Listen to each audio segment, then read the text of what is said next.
दुर्भाग्य से हमारे देश में बच्चों के लिए कोई सिनेमा नहीं है। मैंने दिल्ली यूनिवर्सिटी के एजुकेशन डिपार्टमेंट ने एक सेमिनार करी थी बच्चों के सिनेमा पर, मुझे भी बोलना था। मैंने 10 साल की फिल्में children film society of India से खरीदी। 10 साल की फिल्मों को मैंने देखा कौन कौन सी फिल्म बनी है। मैंने कुछ 6-7 फिल्में उसमें चिन्हित करी, एक फिल्म उसमें से मेरे काम की थी। दोस्तों नमस्कार। आज हमारे साथ एक खास मेहमान हैं संजय जोशी जी, जिनसे हम कई सारी बातें करेंगे और जो पहली और जिसके बारे में आप भी थोड़ा जिज्ञासा रखते होंगे कि सिनेमा जब देखते हैं तो कैसे देखना चाहिए, सिनेमा कैसे प्रतिरोध रचता है और सिनेमा की जो भूमिका आज है और जहां से यात्रा शुरू हुई थी उसमें क्या फर्क आया है। ऐसे बहुत सारे मसले हैं जिन पर हम बात करेंगे। मैं सिनेमा के बारे में एक विद्यार्थी के रूप में उनके साथ जुड़ूंगा और मुझे उम्मीद है कि आप भी सिनेमा जिस तरह से देखते होंगे और जिस तरह से इस बातचीत के बाद आपके दिमाग में जो कुछ बदलेगा उसके लिए आपको थोड़ा समय हमारे साथ बिताना पड़ेगा। हम चाहते हैं कि हमारे साथ इस यात्रा में आप शामिल रहें। मैं संजय जी का इस बदकही में स्वागत करता हूं और यहीं से बात शुरू करते हैं कि जो सिनेमा है उसमें प्रतिरोध की भूमिका को लेकर के आपने जब ये कार्यक्रम शुरू किया, प्रतिरोध का सिनेमा, जिसके कई सारे आपने अलग अलग जगहों पर आयोजन किए, इसकी भूमिका कैसे बनी और वो कौन से लोग थे जो आपके साथ सहयोगी बने? हाँ, शुक्रिया बतकही और विपिन जी आपका। एक तो ये है कि शुरुआत में ही स्पष्टीकरण यह है कि मतलब मैं उसमें एक कार्यकर्ता था और मैं ज़्यादा समय दे पाया क्योंकि मेरी पार्टनर मनीषा जो हैं वो एक नौकरी करती थी और मुझे नौकरी करने की बाध्यता नहीं थी। तो एक तो ये जो प्रतिरोध का सिनेमा अभियान है वो मेरा अभियान नहीं है, वो एक मतलब एक बड़े समूह का अभियान है और वो सिर्फ एक बड़े समूह का अभियान भी नहीं है, वो एक समय की ज़रूरत है। 2005 के सितंबर महीने में जन संस्कृति मंच की उत्तर प्रदेश इकाई अपने कामकाज का विस्तार करना चाह रही थी और उस समय उत्तर प्रदेश के सचिव थे प्रणय कृष्ण। प्रणय कृष्ण हमारे जेएनयू में सीनियर रह चुके थे और हम लोगों ने 2 साल का समय साथ में बिताया था। वो मेरी अभिरुचियों को जानते थे और 2004 में संभवतः मैंने साहित्य अकेडमी के लिए फिल्म बनाई थी अमरकांत जी के ऊपर। फिर मैं उस फिल्म को लेकर मैंने कई जगह उसकी स्क्रीनिंग करी और 2005 में ही हम लोगों ने दिल्ली में एक हम लोगों का दोस्तों का समूह था, वीकेंड फिल्म्स करके, एक 4 दोस्तों ने कंपनी जैसी बनाई थी। तो हम लोग ने चिल्ड्रन एंड देयर वर्ल्ड करके एक प्रोग्राम किया। एक दिन भर का प्रोग्राम था बच्चों के लिए और वो पूरा प्रोग्राम जो है वो बच्चों के द्वारा ही था। उसमें हम लोग पीछे थे और इसको लेकर हमारे एक समूह के सदस्य ने कहा भी कि हम लोग नहीं दिख रहे हैं। हमने कहा जब इतना सफल प्रोग्राम होगा तो लोग समझ जाएंगे कि इसके पीछे कौन है, बच्चे तो एकदम नहीं कर सकते। वो प्रोग्राम देखने प्रणय जी आए थे, तो प्रणय जी को ये समझ में आया और वो प्रोग्राम हमने दिल्ली के राजन भवन में किया था।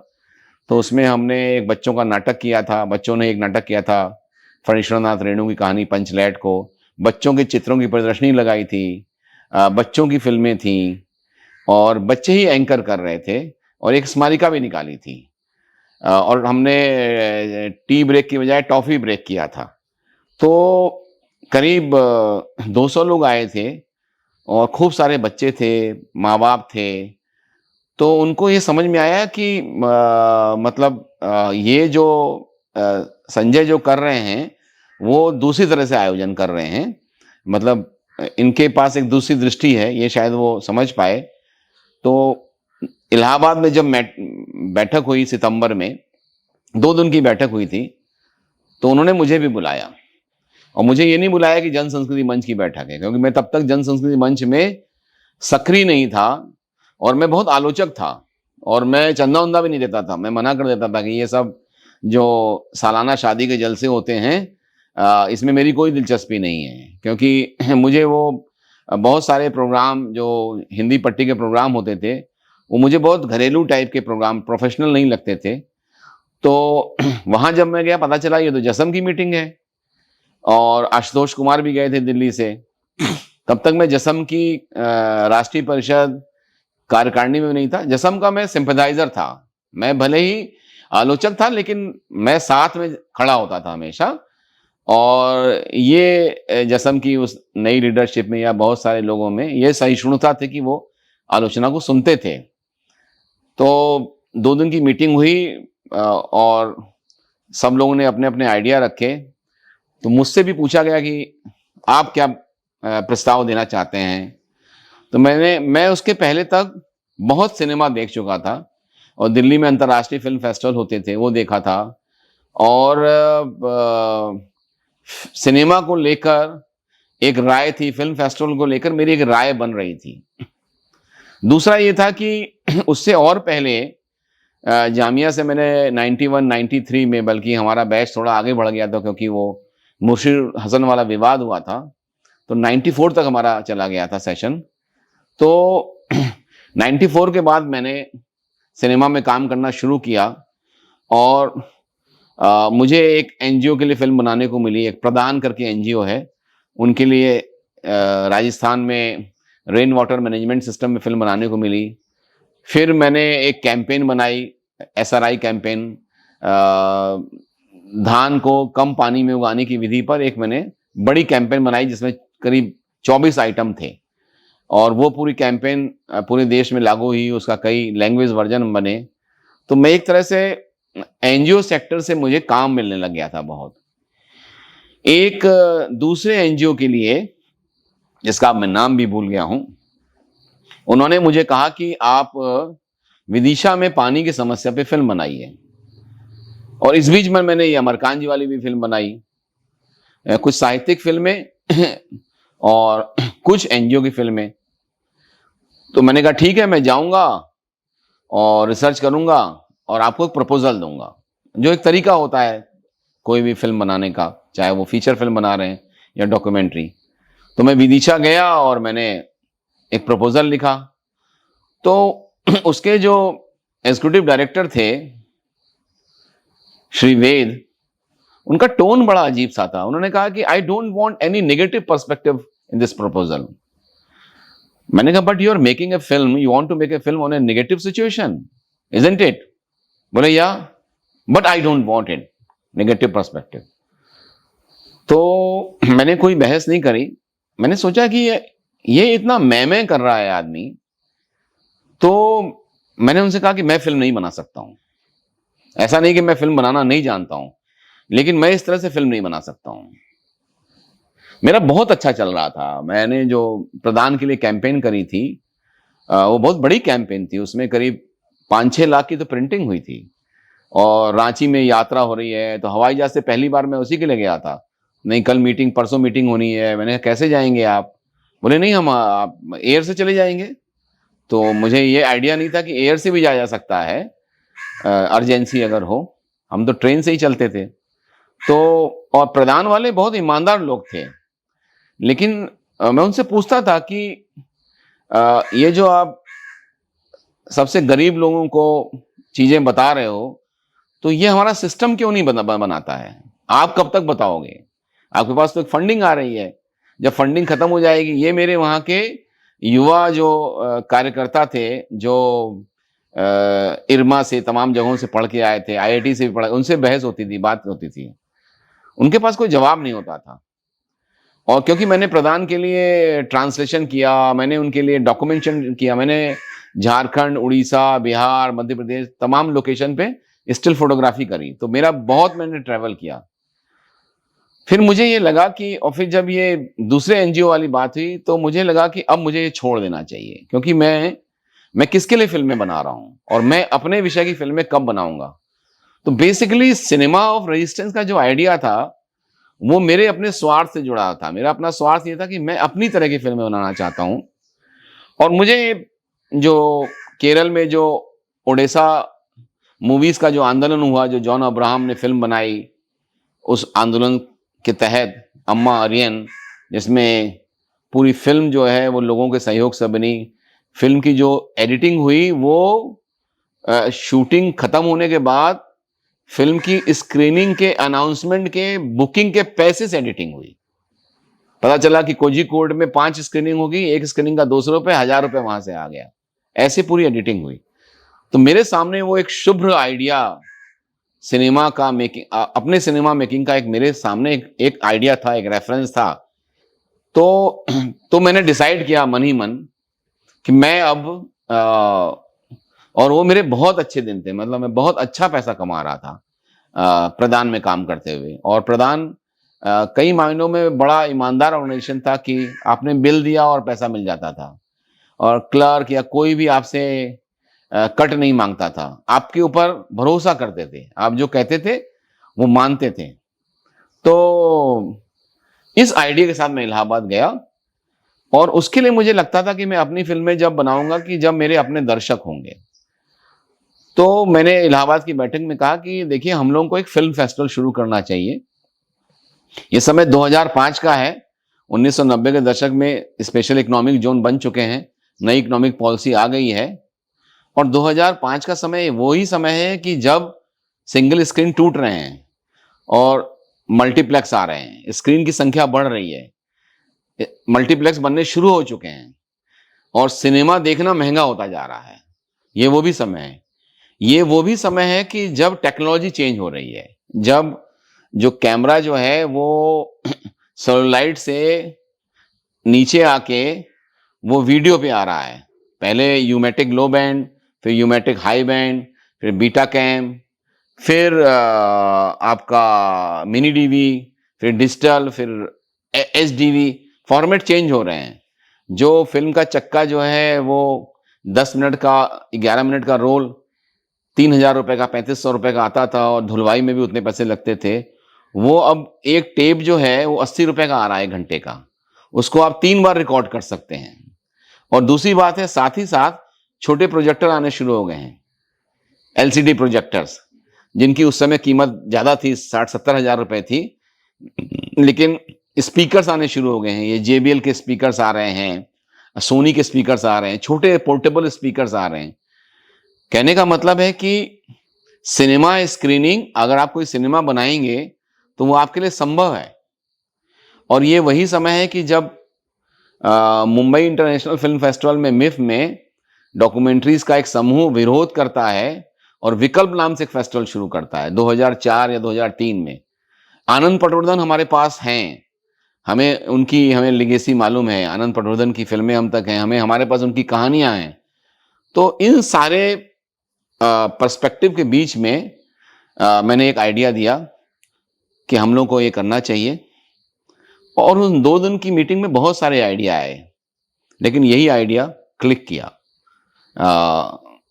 और प्रणय कृष्ण जो हैं वो एक बेहद आधुनिक आदमी हैं, बहुत जनतांत्रिक हैं, और उनको ये श्रेय भी जाता है जन संस्कृति मंच में कि उन्होंने जन संस्कृति मंच को बहुत सारी विधाओं से जोड़ा, बहुत सारी विधाओं को पुनर्जीवित किया जन संस्कृति मंच में, जो कि रुक चुकी थी। जन संस्कृति मंच की शुरुआत की कार्यकारिणी में भूपेन हजारिका से लेकर और गुरुशरण सिंह से लेकर आनंद पटवर्धन, ये सारे लोग जन संस्कृति मंच की कार्यकारिणी में थे शुरुआत में, जब गोरख पांडे सचिव थे। धीरे धीरे वो एक समय में एक ठहराव का शिकार हुआ। तो लेकिन प्रणय बहुत सारे नई चीजों को लेकर आए, तो हमारे पास एक सपोर्ट भी था सांगठनिक, कि एक आदमी है जो कि समझ रहा है, माध्यम को समझ रहा है, और शायद वो ये भी फोर्स कर रहे थे कि आने वाला जो समय है वो ऑडियो विजुअल का समय है, तो इस विधा में हमें हस्तक्षेप करना चाहिए। तो एक तरह से मुझे वो एक पूरा ओपन ग्राउंड मिला। और दूसरी बात कि मैंने बहुत फिल्में नहीं बनाई थी, बहुत महत्वपूर्ण फिल्में भी नहीं बनाई थी। अमरकांत वाली भी फिल्म जो है वो एक डॉक्यूमेंटेशन है। बाद में जब मैं अपनी फिल्म को देखता हूं, या मैं साहित्यकारों पर बनी दूसरी फिल्मों को देखता हूं, जब मैंने अरुण खोपकर की फिल्म देखी नारायण सरोवर पर, तो मुझे लगा कि ये फिल्म तो बहुत अच्छी बनी है, मेरी फिल्म तो बहुत साधारण है। तो मैं ऐसा कोई बहुत प्रतिष्ठित फिल्मकार भी नहीं था। ठीक है, मैं एक अच्छे फिल्म स्कूल से पढ़कर आया था, लेकिन ये भरोसा किया, हमारे संगठन के नेता ने हमारे पर भरोसा किया और गोरखपुर में उस समय फिर ये हुआ कि अच्छा कहाँ करेंगे भाई, अगर फेस्टिवल करेंगे कहीं तो शुरू करेंगे, ऐसे कोई वो ऑनलाइन जमाना तो था नहीं कि आप ऑनलाइन फेस्टिवल करेंगे। दूसरा उसमें ये भी तय हुआ कि हम इसको नाम क्या देंगे। तो चूंकि जन संस्कृति मंच की पॉलिसी है कि वो पीपुल्स फंडिंग पे यकीन करता है, तो इसका भी ये था कि ये भी पीपुल्स फंडिंग में यकीन करेगा। और वैसे भी हम तो, हमारा जो फेस्टिवल था फोकस क्या होगा, हमारा फेस्टिवल फोकस ये होगा कि हम जो डॉक्यूमेंट्रीज बन रही हैं जिनको जगह नहीं मिलती है, हम उनको स्पेस देंगे। जिनके पास, हम वो जो बॉलीवुड की इंपॉर्टेंट फिल्में हैं हम उनको इसलिए स्पेस नहीं देंगे क्योंकि उनके पास ऑलरेडी एक स्पेस है, और हम उन फिल्मों को स्पेस देंगे जो कि जन आंदोलनों से जुड़ी हुई हैं, जो जन आंदोलनों को सपोर्ट कर रही हैं। तो एक तरह से प्रतिरोध का सिनेमा जन आंदोलनों का सिनेमा भी बना, शायद पहली बार इतने बड़े पैमाने पर। बल्कि एक आध फेस्टिवल में ऐसा होगा कि कोई फीचर फिल्म नहीं थी, पूरे दिन कोई फीचर फिल्म नहीं। मतलब इस तरह के भी प्रयोग हुए, और बाद में हम लोगों ने रियलाइज किया कि ये थोड़ा सिनेमा माध्यम के साथ अत्याचार है, दर्शकों के साथ भी अत्याचार है। तो फिर हम लोगों ने थोड़ा ये सब ध्यान देना शुरू किया, और ये हुआ कि अब हम इसमें चूंकि फंडिंग नहीं लेंगे तो हमारा एक रेजिस्टेंस रहेगा फंडिंग से। चूंकि रेजिस्टेंस रहेगा इसलिए हमने इसको सिनेमा ऑफ रेजिस्टेंस कहा, और चूंकि सिनेमा ऑफ रेजिस्टेंस कहा तो इसको प्रतिरोध का सिनेमा कहा। यहां पर यह क्लैरिफाई करने की बहुत जरूरत है कि यह प्रतिशोध का सिनेमा नहीं है, सिनेमा ऑफ रिवेंज नहीं है। जैसा कि एक उत्साही पत्रकार ने लखनऊ में लिखा 3 दिन फेस्टिवल अटेंड करने के बाद कि बहुत अच्छा रहा प्रतिशोध का सिनेमा। हमने कहा भाई तुम 3 दिन तक क्या करते रहे, हमें तो समाज में बहुत प्रेम की जरूरत है, भाईचारे की जरूरत है, प्रतिशोध तो ऑलरेडी बहुत है। तो ये सिनेमा ऑफ रेजिस्टेंस का आइडिया है। और फिर उसी मीटिंग में गोरखपुर में कुछ साथी लोग काम कर रहे थे, पत्रकार लोग थे, जिनके बारे में प्रणय जी को मालूम था। उसमें से एक साथी हमारे पुराने साथी थे, अशोक चौधरी, जो कि इलाहाबाद यूनिवर्सिटी के छात्र रह चुके थे, सीपीएमएल लिबरेशन के होल टाइमर रह चुके थे, और गोरखपुर के पहले दलित उपाध्यक्ष थे यूनियन के। और ऐसे मनोज सिंह थे जिन्होंने बाद में वो ऑक्सीजन वाली खबर लिखी, और वो बड़े पत्रकार उस खबर से बने। वैसे भी उसके पहले भी इंपॉर्टेंट काम कर चुके थे। तो ऐसे समूह के बारे में प्रणय को मालूम था, तो वही फोन लगाया गया मनोज को उसी मीटिंग में दूसरे दिन। कहा भाई ऐसा ऐसा एक आइडिया है, तो हम लोग एक फिल्म फेस्टिवल की श्रृंखला शुरू करना चाहते हैं, तो क्या हम इसकी शुरुआत गोरखपुर से करें।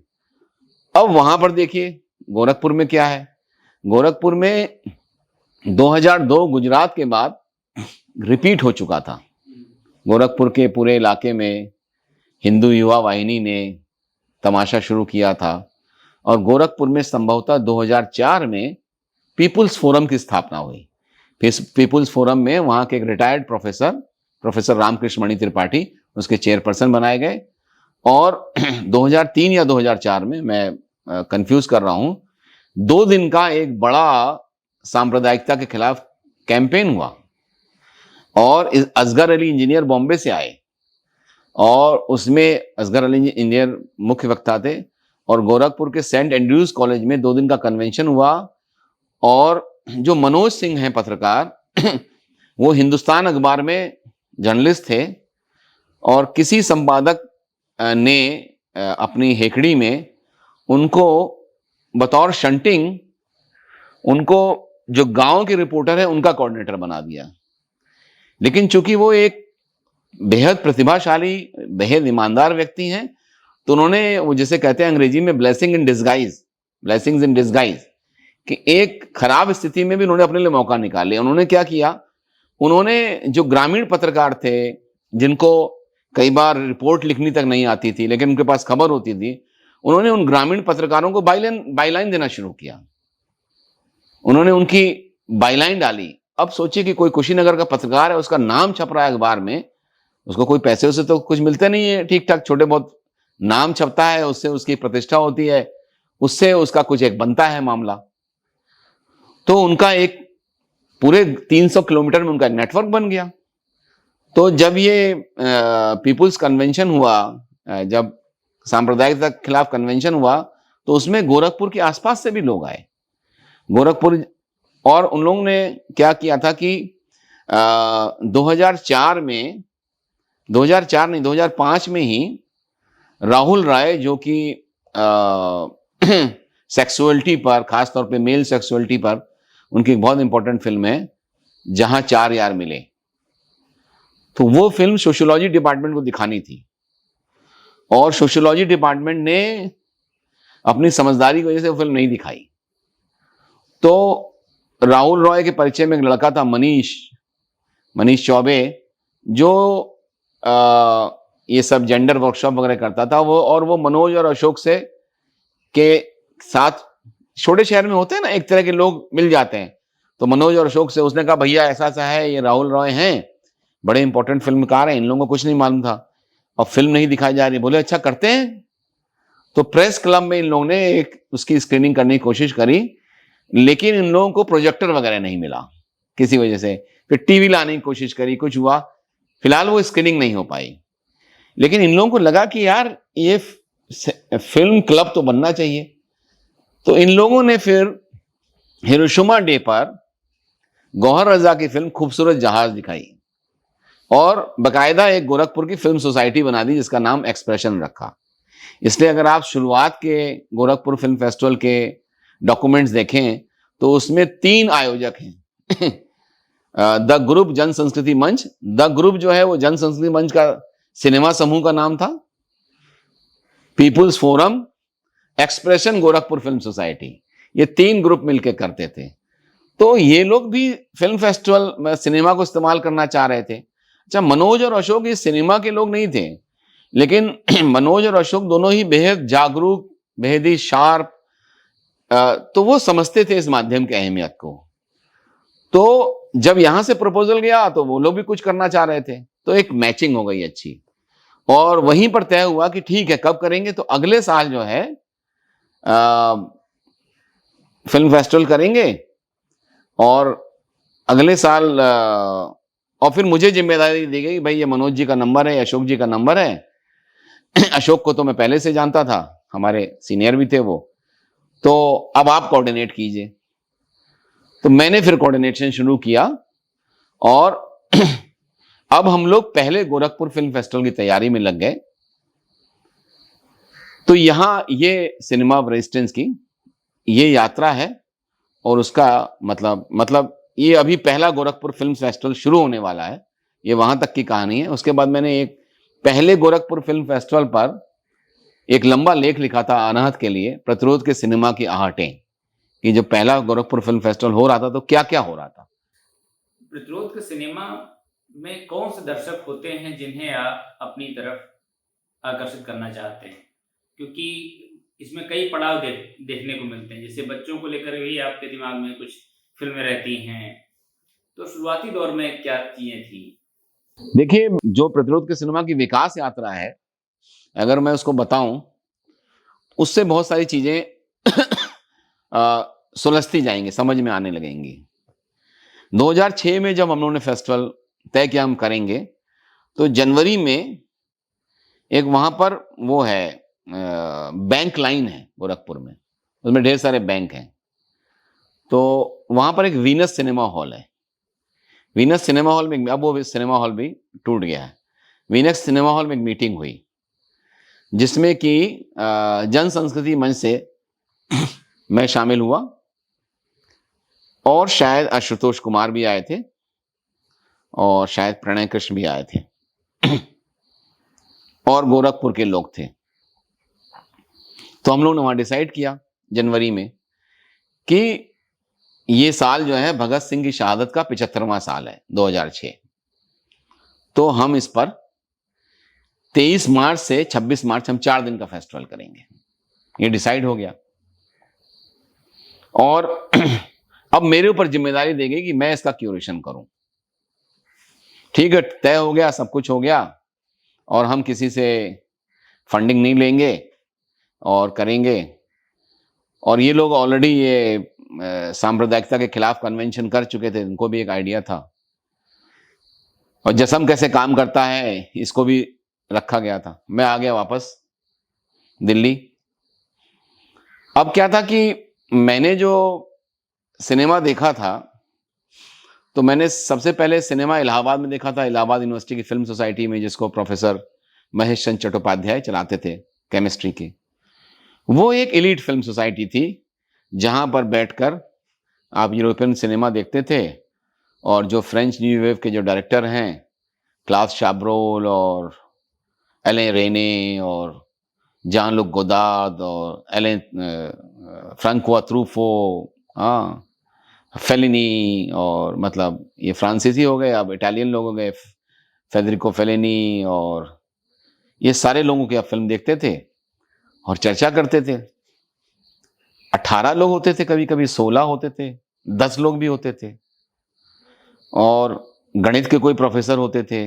देवी प्रसाद जी बहुत उसका ज़िक्र करते हैं, निशीथ गिरी उनके मित्र, ये सब लोग होते थे।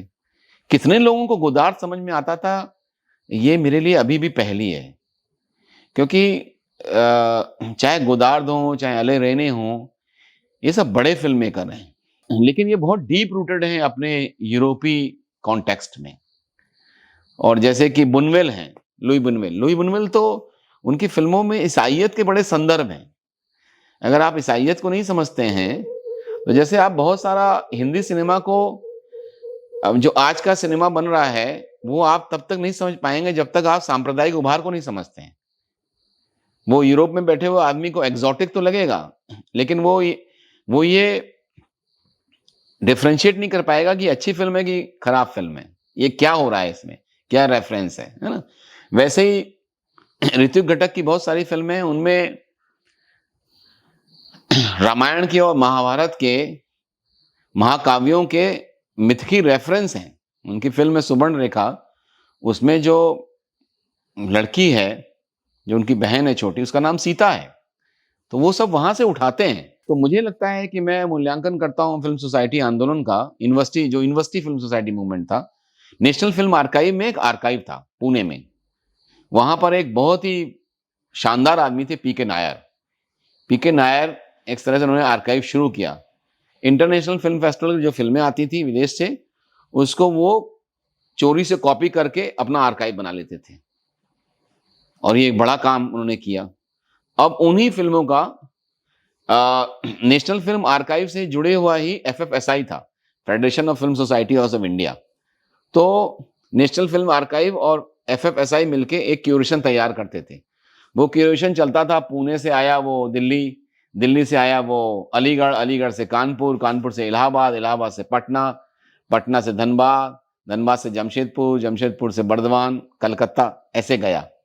तो वहाँ से एक 10 फ़िल्मों का पैकेज चलता था, क्योंकि वो डिब्बे वाली फ़िल्में थी, वो डीवीडी में थी नहीं, वो फ़ाइल में थी नहीं, तो 10 फ़िल्मों से ज़्यादा नहीं चल सकती थी। और वो वही सब पैकेज था जो कि यूरोपियन सिनेमा का फेस्टिवलों वाला पैकेज था। तो जो पूरा फ़िल्म सोसाइटी मूवमेंट था, वो बहुत यूरो-सेंट्रिक था। अभी हमारे यहाँ डॉक्यूमेंट्री बनना शुरू हुई थी, लेकिन आनंद पटवर्धन की ये हैसियत नहीं थी कि वो अपनी जो फ़िल्म का मास्टर है, 4 डिब्बे हैं, उसके अलावा उसकी 4 कॉपियाँ बना पाएँ। क्योंकि 4 डिब्बे जो हैं, वो उनकी कॉस्ट 25,000 रुपए आती थी या 20,000 रुपए। अब उसकी कॉपी बनाएँगे तो 20-20 हज़ार की और कॉपी बनेगी। तो इसलिए वो आगे बढ़ता नहीं था। इसीलिए जो 80 के दशक का भी सिनेमा है, वो जाके 90 और नई शताब्दी में वो सिनेमा मूवमेंट आगे बढ़ा। जब 2006 में हमने क्यूरेशन किया, तो जो-जो फ़िल्में मुझे पसंद थी, जो मैंने देखी थी, दिल्ली के शाकुंतलम थिएटर में, हंगेरियन कल्चर सेंटर में, एलियंस फ्रांसिस में, फ्रेंच कल्चर सेंटर में, फ़िल्म फेस्टिवल्स में, वो सारी फ़िल्म का क्यूरेशन था। उसमें क्या था, अगर आप देखेंगे पहले गोरखपुर फ़िल्म फेस्टिवल क्यूरेशन, उसमें राशोमन थी अकीरा कुरोसावा की, उसमें ऋत्विक घटक की सुवर्णरेखा थी, उसमें चे गुवेरा की मोटरसाइकिल डायरीज़ थी। कहने का मतलब है कि एक जगह पर जहाँ कोई अंतरराष्ट्रीय सिनेमा की समझ नहीं है, हिंदी फ़िल्मों में अंकुर थी, और आपकी गंगा मैया तोरे पीरी चढ़ाई वो थी भोजपुरी फ़िल्म में। भोजपुरी। हाँ, भोजपुरी में। राकेश शर्मा की फाइनल सॉल्यूशन थी, और डॉक्यूमेंट्री में कुछ थी।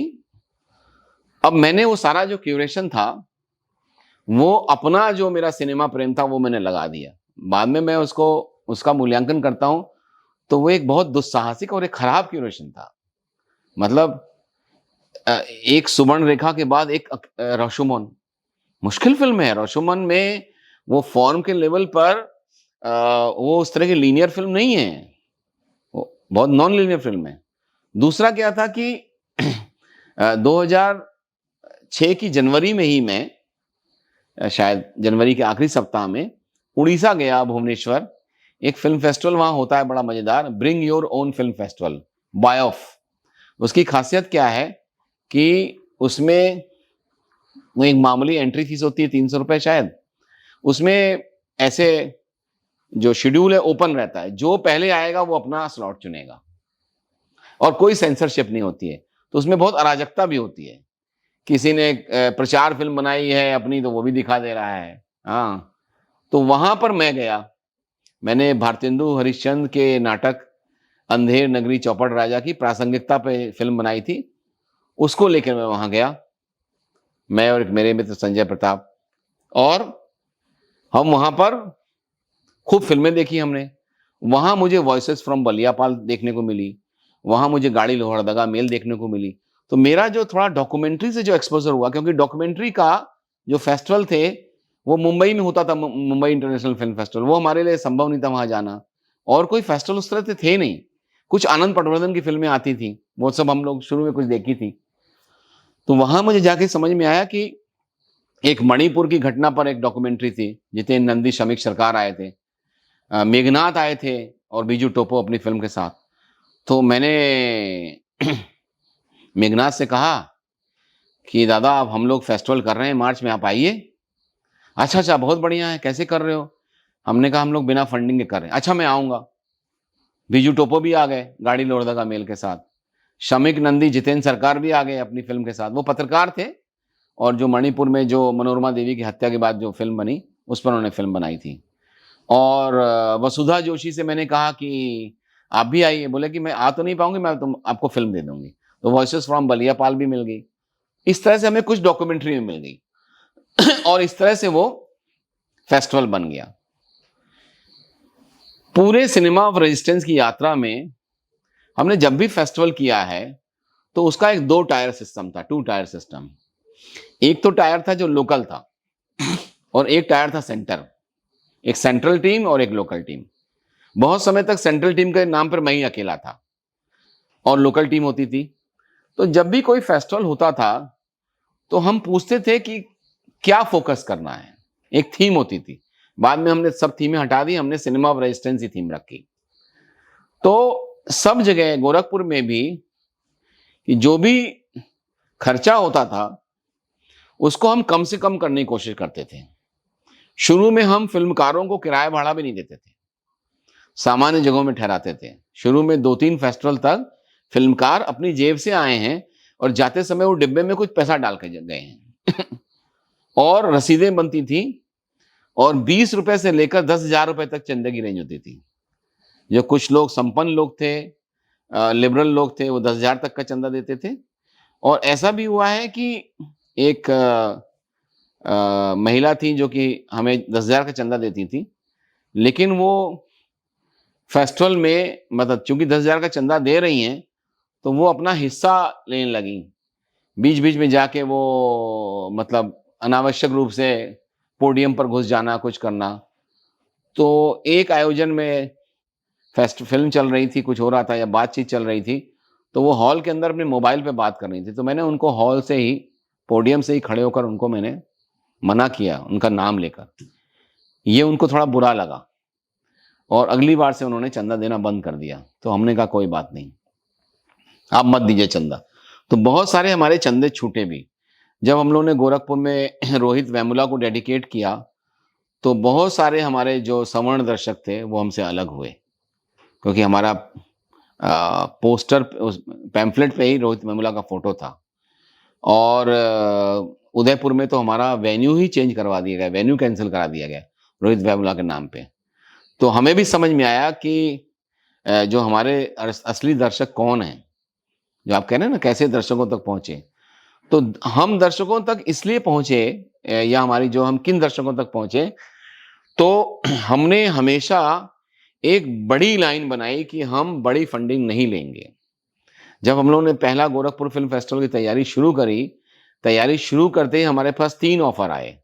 हमारे पास दैनिक जागरण से ऑफर आया और दैनिक जागरण ने कहा कि आपका जितना भी खर्चा होगा और बढ़िया से करिए, बस आप इसको कर दीजिए जागरण का प्रतिरोध का सिनेमा। तो हम लोग ने आपस में डिसाइड किया कि जागरण कब से प्रतिरोध कर रहा है, जागरण तो पूरी हिंदू सांप्रदायिकता फैला रहा है। तो हमने कहा नमस्ते। फिर ऑक्सफैम ने भी कहा कि हम आपको देंगे, और एक किसी और ऑर्गेनाइजेशन ने कहा, तो हमने तीनों को मना किया। और सबसे जो ज्यादा डिबेट हुई है फेस्टिवल में वो फंडिंग को लेकर हुई है। सबसे ज्यादा जो बहसें हुई हैं वो इसको लेकर हुई हैं कि ये यार विज्ञापन आया एक हमारे पास हमारे एक मित्र हैं अनूप कुमार, जो महाराष्ट्र में सीनियर आईएएस अफसर हैं। तो अब आईएएस लोगों से बहुत सारे लोग कृतार्थ होते रहते हैं। तो अनूप कुमार ने जो है हमें एक विज्ञापन दिलाया सदा शहता में, और जब वो विज्ञापन आया तो वो जो कंपनी थी वो बार बार ये भेजिए, फोटो भेजिए, पैन कार्ड भेजिए, आधार कार्ड भेजिए, फलाना भेजिए। तो मनोज जी ने मुझसे कहा कि संजय जी जरा पता तो करिए कंपनी कौन सी है, साला इतना पंचायत कर रहे हैं ये। और सबसे बड़ा विज्ञापन था 35,000 रुपए का। हम अपना टैरिफ कार्ड भी बनाते थे, उसमें लिखते थे बैक कवर का 40,000 में, कभी 40,000 का नहीं मिला। कई बार हम 40,000 में 5,000 रुपए देके छाप देते थे। तो पता चला कि वो जो कंपनी है वो स्पेशल इकोनॉमिक जोन बनाने वाली कंपनी है। जो स्पेशल इकोनॉमिक जोन बन रहे हैं उसको बनाने वाली कंपनी। हमने कहा अरे बाप रे बाप भाई, इसका विज्ञापन लेके तो बड़ा नरक हो जाएगा। तो हम लोग ने वो छोड़ दिया विज्ञापन। मतलब हमारे फेस्टिवल का उस साल का बजट 1 लाख रुपया होगा और हमने 35,000 का विज्ञापन छोड़ दिया एकदम, और उस पर कोई सोचा नहीं गया। ये भी हुआ कि जब नैनीताल में फिल्म फेस्टिवल हुआ तो नैनीताल में हम लोग अक्सर किसी न किसी लोकल संगठन के साथ मिलकर करते थे, क्योंकि हमारे पास कोई डायरेक्टरेट तो था नहीं। तो नैनीताल में युगमंच टीम है, वो नाटक करती है और उसकी इतनी स्ट्रिक्ट पॉलिसी नहीं है जितनी हमारी है। तो उन्होंने क्या किया कि ये शायद तीसरा नैनीताल फिल्म फेस्टिवल है, 2011 की बात है। उन्होंने सरकार का विज्ञापन लिया। तब जो है रमेश पोखरियाल निशंक चीफ मिनिस्टर थे, और 20,000 का विज्ञापन था, 20 या 25,000 का, और बैक कवर में छपा। फ्रंट कवर में जो है वो डेडिकेटेड था चित्तो प्रसाद को। फ्रंट कवर में ब्लैक एंड रेड में चित्तो प्रसाद का चित्र था और बैक कवर में रमेश पोखरियाल निशंक थे। तो प्रेम शंकर जसम की तरफ से वहां आए थे। जसम की तरफ से नहीं, मतलब वो जसम और सिनेमा वेस्टर्न मिला ही जुला है। अभी थोड़ा मतलब उसको अलग किया गया है, तो स्वायत्त है, लेकिन दोनों दोस्त संगठन है। तो प्रेमशंकर अपनी पत्नी के साथ आए थे फेस्टिवल में। प्रेमशंकर ने स्मारिका देखी। प्रेमशंकर ने तुरंत के पांडे को फोन किया कि देखिए ये तो रमेश पोखरियाल निशंक का विज्ञापन छपा है। के पांडे ने मुझे फोन किया कि भाई ये कैसे हो गया है। मैंने कहा भाई ये तो युगमंच की पॉलिसी नहीं है। हमने जहूर भाई से बात कही, उन्होंने कहा भाई हमारी इतनी स्ट्रिक्ट पॉलिसी नहीं है। तो क्या हुआ, मतलब ये सब कहानियां हैं जो कि एक बहुत इंपॉर्टेंट कहानियां हैं, जिसकी वजह से हम 18 साल बाद भी आज एकदम धड़कते हुए जिंदा हैं। अभी उद्घाटन समारोह शुरू होना है और विंग्स में बैठकर प्रेमशंकर, संजय जोशी और शायद जहूर आलम, 3 लोग 3 बड़े ब्लैक मार्कर लाए गए हैं। जहां जहां जसम का नाम है उसको ब्लैक कर रहे हैं। अभी भी मेरे पास नैनीताल फिल्म फेस्टिवल की कॉपीज हैं, उसमें वो ब्लैक किया हुआ है। जहां जहां जसम का नाम है, 3 जगह जसम का नाम था, फ्रंट, बैक और अंदर, उसको ब्लैक किया गया। और तब उसको ये कंप्रोमाइज हुआ। ऐसे ही पटना वालों ने एक बार एसबीआई का बैनर लगा लिया था।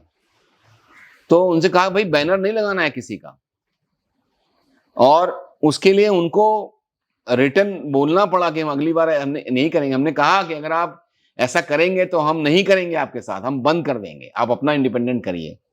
बनारस में छात्र लोग थे, आईआईटी के छात्र थे, तो वो भी जो है 10,000 रुपए का एक विज्ञापन ले आए एसबीआई से। अब उसमें एक ये शर्त थी कि जो उनके अधिकारी हैं उनको सम्मानित करना है। अच्छा, अब आप विज्ञापन ले आए हो, कमिट कर दिए हो, तो हमने कहा भाई देखो ये सब तो नहीं होता है। लोकल टीम के जो लोग थे वो भी नए थे, और तो क्या किया जाए। हमने कहा अब उसका तोड़ निकालते हैं। हमने कहा ऐसा है, जैसे ही वो स्वयंवर वाटिका का करके एक शादी का बैंक्वेट हॉल था, मैंने कहा जैसे ही उन गेट पे उतरेंगे वहीं उनको सम्मानित कर दो। तो लेकिन बैक ऑफ द माइंड था कि हमें नहीं करना है, तो उसके बाद आगे से बनारस टीम ने ऐसा नहीं किया। इसकी वजह से जब हम लोकल टायर और हम वो टायर बनाते हैं, 2 टायर बनाते हैं, तो हम रीच आउट करते हैं। इसकी वजह से क्या हुआ, गोरखपुर का सबसे अच्छा उदाहरण है क्योंकि गोरखपुर के जो हमारे आयोजक थे वो सबसे कर्मठ थे, और एक बड़ी मीटिंग होती थी शहर के लोगों की। एक ऑर्गेनाइजिंग कमेटी बनती थी। ऑर्गेनाइजिंग कमेटी में एक चेयरपर्सन का चुनाव होता था। जब तक रामकृष्ण मणि त्रिपाठी जिंदा रहे वो हमारे गोरखपुर फिल्म सोसाइटी के चेयरपर्सन थे, क्योंकि वो सबसे ज्यादा सिनेमा के बारे में नॉलेजेबल आदमी थे। मतलब मैं जाता था उनसे मिलने, तो उनसे मिलना मेरे लिए चैलेंज होता था। अच्छा, आपने वो वाली फिल्म देखी होगी? नहीं देखी है भाई। बहुत सारे वो हॉलीवुड की फिल्मों के दीवाने थे, क्योंकि अपनी जवानी में हॉलीवुड ही था, और सब उनको मालूम रहता था, और लट्ठी लेके चलते थे और आते थे फेस्टिवल में, बने रहते थे लगातार, और कहते थे ये करो वो करो। बाद में हम लोग ने एक फिल्म भी बनाई, सवाल की जरूरत, उन्हीं के ऊपर फिल्म है, गोरखपुर फिल्म सोसाइटी ने प्रोड्यूस करी और मैंने उसको डायरेक्ट किया। तो ये जो रसीद जाती थी, तो मान लीजिए बड़हलगंज गई है, बड़हलगंज से 1,000 रुपए आया, तो सिर्फ 1,000 रुपए नहीं आया, 10 लोग भी आ रहे हैं साथ में। कहीं कुशीनगर से कहीं से आया, हाँ, कहीं फलाने से आया, महाराजगंज से आया, 300 किलोमीटर की रेडियस से लोग आए। और बल्कि एक बार तो मुझे याद है कि हम लोग बच्चों के सेक्शन भी हमने शुरू किया, बच्चों का सेक्शन शुरू से ही किया। तो बच्चों के सेक्शन में हम लोगों ने एक ईरानियन फिल्म दिखाई, समीरा मकलमबाफ की, ब्लैक बोर्ड, और उसके बाद उसमें बच्चे भी थे। फिर हमारे एक एनएसडी के मित्र भी आए थे, श्रीज डोभाल, उन्होंने कहा संजय जी बच्चे भी हैं और अंग्रेजी में सबटाइटल हैं, बड़ा सा वो शादी का हॉल था, तो इनको समझ में नहीं आ रहा होगा, मैं इसका लाइव अनुवाद करूं। मैंने कहा करिए। तो उन्होंने लाइव अनुवाद किया। बाद में उस लाइव अनुवाद की भी दर्शकों ने आलोचना करी, और बोला किसने इनको परमिट किया, लेकिन उन बच्चों को समझ में आया। तो हम लोग हर स्क्रीनिंग के बाद चंदा मांगते थे लोगों से। तो जब चंदा मांगा, तो जो ऑर्फनेज के बच्चे आए थे, एक बच्चे ने 25 पैसा डाला डब्बे में। तो एक बार हम लोगों के ऊपर आरोप लगाया गोरखपुर के ही किसी स्थानीय साहित्यकार ने। बाद में जब हमारी टीम ने उनकी बीमारी में मदद करी, तो फिर वो माफी भी मांगी उन्होंने। तो उन्होंने कहा ये तो बड़ी बड़ी इनको फंडिंग मिलती है, अरुंधति रॉय से मिलती है, और यहाँ से मिलती है, वहां से मिलती है। हमने कहा कि हमारी फंडिंग 25 पैसे से शुरू होती है, 25 पैसे से लेकर हमारी फंडिंग 5,000 10,000 रुपए तक है, लेकिन हमारी कोई बड़ी फंडिंग नहीं है। मुझे लगता है कि ये जो प्रण है कि हम अपने बूते कर सकते हैं आयोजन, ये प्रण आपको पैसा दिलाता है, रिसोर्सेज दिलाता है। एक बात और है कि मैं तो इसमें एक फुल टाइमर की तरह से काम कर रहा था, तमाम लोग जुड़े। मुझे भी शुरू में लगता था, मेरी पत्नी बार बार कहती थी कि मतलब एक भाई हम निम्न मध्य वर्गीय हैं, हमारी जरूरतें हैं, और हम निम्न मध्य से मध्य वर्ग की तरफ बढ़ते हुए हैं, तो हमारी जरूरतें भी बढ़ती हुई होती हैं। तो कहती थी कि भाई कैसे चलेगा। तो मुझे लगता था कि सिनेमा ऑफ रेजिस्टेंस को मुझे कोई ऑनरेरियम देना चाहिए। हमारी संभवतः 2010 में या 9 में हमारा पहली एग्जीक्यूटिव मीटिंग हुई रामनगर में, उत्तराखंड में, एक रिजॉर्ट में।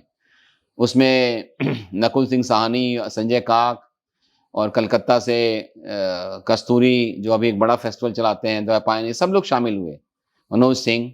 और उस एग्जीक्यूटिव ने बकायदा पास किया रेजोल्यूशन कि संजय जोशी को हर महीने 25,000 रुपए देना चाहिए। लेकिन बाद में मुझे खुद रियलाइज हुआ कि सिनेमा रेस्टोरेंट 25,000 रुपये मुझे कहाँ से देगा? 25,000 रुपये देने का मतलब है कि साल में 3 लाख रुपए मैं लाऊं। तो इसका मतलब है कि कहीं ना कहीं हम बड़ी फंडिंग की तरफ जाना पड़ेगा। हमने फिर एक नियम और बनाया कि हर फेस्टिवल 5,000 रुपए देगा केंद्रीय टीम को। तो 5,000 रुपए भी कैसे देगा? कई बार उसको घाटा होता था फेस्टिवल को। सिर्फ उदयपुर फिल्म फेस्टिवल ने और पटना ने हमको 5,000 रुपए दिया। ये अलबत्ता था कि उस समय फोन बहुत महंगा था और मैं वोडाफोन का फोन इस्तेमाल करता था। एक एक महीने में 1800 रुपए का बिल आता था। फेस्टिवल के समय 2-2 2,500 का आता था और डाटा तुरंत खत्म हो जाता था। फिर मुझे समझ में आया कि अरे ये तो प्रीपेड की बजाय पोस्टपेड वाला लिया जाए, वो सस्ता पड़ेगा। तो फेस्टिवल मेरे फोन का खर्चा और मेरा ट्रैवल का खर्चा देता था, लेकिन उस खर्चे को भी मुझे ही अरेंज करना होता था। और ये भी हुआ है कई बार कि बहुत सारे अननोन लोगों ने मतलब मैं किताब लिखने की कोशिश कर रहा हूं, सोच रहा हूं लिखूंगा। ये बहुत सारी कहानियां हैं, जैसे कि अभी आप सवाल पूछिएगा लेकिन मेरे जो दिमाग में आ रहा है मैं बता रहा हूं कि हमारे एक मित्र हैं अशोक गंजू, जिनके बारे में मैं आपको कल भी बता रहा था। अशोक गंजू रेलवे में बड़े अधिकारी थे और वो गोरखपुर में तैनात थे। जब संजय काक की फिल्म दिखाई गई तो संजय काक ने कहा कि आप जाइएगा, तो गंजू साहब तो नहीं गए, उनका बेटा गया। हम लोगों ने संजय काक की फिल्म वर्ड्स ऑन वाटर दिखाई। उन दिनों हम फिल्म जो है डीवीडी से दिखाते थे, तो गलती से क्या हुआ, पार्ट 2 पहले लग गया, पार्ट 1 बाद में लगा और इसका हमें एहसास ही नहीं हुआ। उनके गंजू साहब भी गए थे शायद उसमें उस फिल्म के लिए, और उनका बेटा सारी फिल्म देखने गया था। अच्छा, जब हम फिल्म दिखाते थे तो फिल्म दिखाने में हम पूरी तैयारी करते थे। हम बाहर शेड्यूल लगाते थे, हम फिल्मों के पोस्टर लगाते थे, और अगर 9:12 पे फिल्म का परिचय दिया जाना है तो 9:12 पे ही परिचय दिया जाएगा। अगर हॉल में एक आदमी भी बैठा है तो एक आदमी को भी संबोधित करने एक आदमी जाएगा बकायदा वहां। बाद में फिर नए लोगों को ट्रेन करना शुरू किया, तो नए लोगों को टॉयलेट में भैया हम कैसे बोलेंगे, तो टॉयलेट में रिहर्सल कराया, है ना। ये सब भी ध्यान रखा कि इस जो देखना है वो एक प्लेजरेबल मोमेंट बने। तो मुझे याद है कि जो यूनिवर्सिटी का हॉल था संवाद भवन, उसके टॉयलेट बहुत गंदे थे, बहुत दिनों से इस्तेमाल नहीं हुआ था। तो टॉयलेट में हमने रजनीगंधा के फूलों के गुच्छे रखे कि लोगों को अच्छा लगे। और तो दर्शक बने रहते थे। तो गंजू साहब ने फिर हम लोगों को मदद करनी शुरू करी, और एक बार हम उनके पास नहीं गए, नहीं, एक बार जब 10वां फिल्म फेस्टिवल था तो वो हर साल 5,000 रुपए की मदद करते, तो उन्होंने 10,000 की मदद करी। और गंजू साहब ने ऐसा नहीं किया कि किसी ठेकेदार से पैसा दिलवाया होगा अपनी जेब से पैसा देते थे, अपनी सैलरी का पैसा देते थे। ऐसे ही हमारे दोस्त हैं संजय मट्टू मेरे जामिया के सहपाठी हैं, बहुत अच्छे रेडियो अनाउंसर हैं और बहुत अच्छे मास कम्युनिकेशन के टीचर हैं, और बच्चों के बीच में वो कहानियां सुनाते हैं। तो वो भी आए हमारे फेस्टिवल में बच्चों को कहानियां सुनाने। और एक बार वो एक करते हैं लखनऊ इन लेटर्स करके, समन हबीबी के साथ मिलकर, वो भी परफॉर्मेंस करी, तो उनको भी बड़ा अच्छा लगा। तो हमने उनसे कहा कि यार संजय जी, हमारा जो पर्दा है वो पुराना हो गया है, हमारे पास पर्दा नहीं है, हमें पर्दा खरीदना पड़ता है, हर बार किराए पे लेना पड़ता है। तो यार आपके सब इतने सारे कश्मीरी मित्र हैं परिवार के और सब अच्छी पोजीशन पे हैं, तो पर्दा दिलवाइए। तो बोले ठीक है, कितना होगा? मैंने कहा 12-13 हजार। उन्होंने मुझे 20,000 रुपए दिए, पर्दे के नाम पे उनको 20,000 रुपए मिल गए। अब पर्दा लग गया बड़ा सा, हमारे पास एक बड़ा सा पर्दा है 12x10 का, जो दिल्ली से आया। हमने लगातार अपनी फेस्टिवल की स्क्रीनिंग की क्वालिटी को भी मेंटेन किया, बेहतर करने की कोशिश करी। मतलब हम लोगों ने अपने कल्चरल एक्टिविज्म को सीरियस तरीके से लेने की कोशिश करी। उसके बाद हमने उनसे कहा 1 साल बाद कि यार अब हमारे पास स्पीकर नहीं है, तो आप अपने जो शुभेच्छु लोग हैं उनसे कहिए कि पिक्चर तो अच्छी दिखाई दे रही है, आवाज अच्छी नहीं सुनाई दे रही है। हमें स्पीकर के लिए फिर से 20,000 रुपए मिल गए। मतलब हमने शताब्दी वर्ष में 4 कवियों पर पोस्टर बनाए, बढ़िया सुंदर पोस्टर, उसके लिए हमें एक स्पॉन्सर मिल गया। एक कोई हमारे मित्र थे, वो किसी एनजीओ में काम करते थे, उन्होंने अपने एनजीओ के काम में इस काम को भी सेट कर दिया। हमने सिनेमा की किताब ऐसे छाप दी, 3 सिनेमा की किताबें छापी, कम से कम 10 पोस्टर छापे, फिल्में बनाई। ये सब क्यों हुआ? क्योंकि हमने अपने आयोजन को हमेशा किफ़ायती बनाने की कोशिश करी।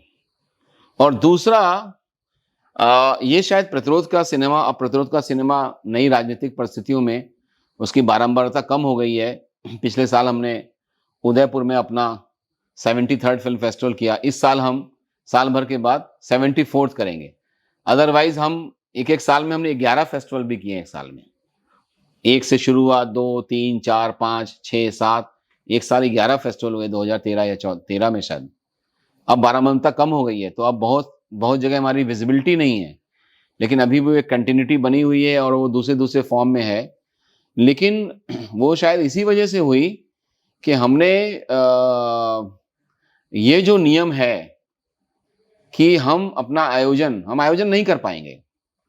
और दूसरा कि हमने अपने फेस्टिवल में कोई हायरार्की नहीं रखी।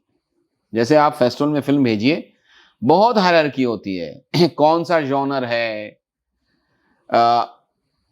30 मिनट का जॉनर है, मान ली 30 मिनट के फिल्म 31 मिनट की है तो नहीं सेलेक्ट करेंगे।